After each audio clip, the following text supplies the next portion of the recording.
Now, a new poll obtained by the Center Square shows Washington voters are opposed to the state's new income tax by a 3-1 margin, with 57% then saying they believe they're all going to have to eventually pay that income tax, regardless of how much money they earn, even though at this point it is initially just a millionaire's tax, a tax of 9.9% on income above $1 million.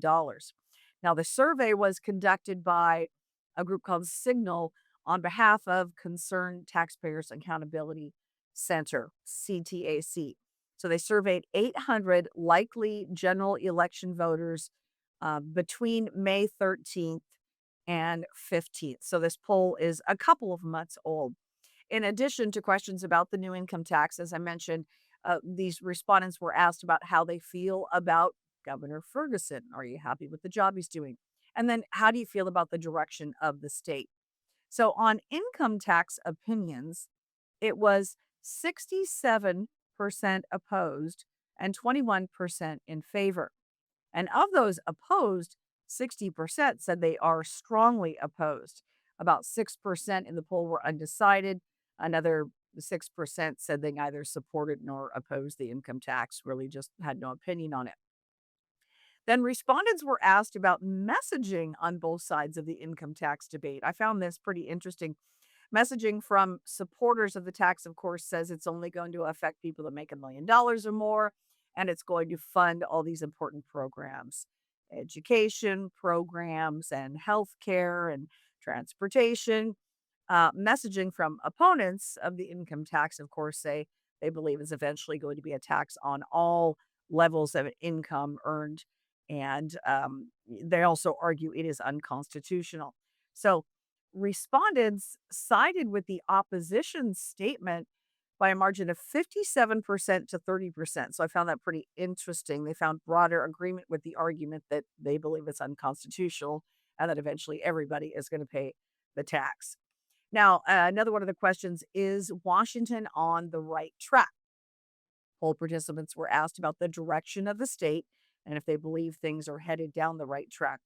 And 54%, you see, said our state is on the wrong track compared to 37% who believe we're headed in the right direction.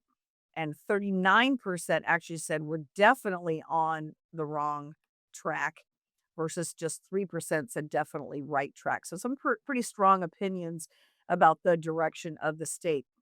And then again, the poll findings when it comes to Governor Bob Ferguson and his favorability, 49% held an unfavorable view of the governor, 39% viewed him favorably. And among those who hold the unfavorable view of the governor, 37.4% held a very unfavorable view. Those with a favorable view, just 11.6% said very favorable. So the poll results come, of course, as Washington voters are very likely to consider the income tax on the fall ballot. We're waiting any day now for the office of Steve Hobbs, our Secretary of State, to officially certify the initiative that would repeal the income tax should voters decide to vote yes. That's Initiative 645. They turned in more than 500,000 signatures for folks saying we want this repeal to be on the ballot. They only need 309,000 valid voter signatures. So even if about 200,000 get tossed out, it is very likely this will, in fact, appear on the November ballot. And then we have a legal challenge underway by Citizen Action Defense Fund. That lawsuit contends the tax is unconstitutional because our state constitution says that our income is our property and it must be treated uniformly and capped at 1% as property. So they believe it's unconstitutional. Um, Meantime, we had supporters of the income tax launching on Tuesday of this week their formal campaign to push against the repeal attempt. And at that event on Wednesday, which was held at Food Lifeline in Seattle, you had Food Lifeline CEO Stephen Davis coming up and talking about why he believes the income tax is necessary to, among other things, ensure food programs aren't cut. By fully funding breakfast and lunch for every K-12 student in Washington, we can ensure that every child has access to nutritious food throughout the school day. The research shows that when there's a universal school meals in place, not only does student learning improve and academic success, but also it reduces a household's food insecurity rate by nearly 20% by those families most at risk. From Food Lifeline's perspective, and our partner network of more than 300 organizations that serve their local communities, the stakes of this initiative could not be any higher. Today, one in eight individuals that live in Washington is food insecure, and 1 in 6 children. We believe Initiative 645 would jeopardize the critical investments that help address these challenges and would make it harder for too many of our neighbors to put food on the table. That's why Food Lifeline is proud to stand with so many partners across Washington in support of the No on 645 campaign. Let's Go Washington provided a statement this morning based on the poll results.